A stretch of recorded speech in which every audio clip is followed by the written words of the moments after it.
Covering crime tonight, a jury finds a Tulsa teenager guilty of second-degree murder. They recommended Theo Fleming spend 30 years in prison for shooting his girlfriend, Caitlin Finnegan, to death in 2009.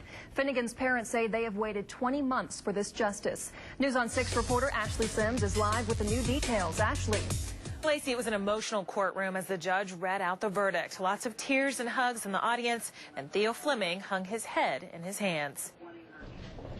Minutes after hearing the news they so desperately wanted, they poured out of the courtroom and embraced. We finally got justice after 20 months. A jury convicted 18-year-old Theo Fleming of the second-degree murder of Caitlin Finnegan.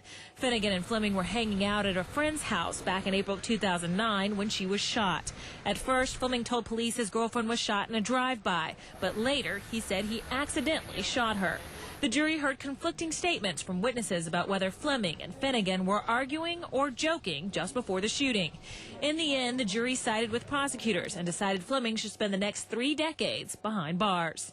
30 years is as good as we're going to get. It won't bring Caitlin back, but good enough. It's good enough. The family says this has been an emotional roller coaster that will not end with the trial. I don't think it will ever end. They say closure. You never get closure. This is just a new step. Now we have this part done with our lives. We have to learn to live without Caitlin. It's going to be hard.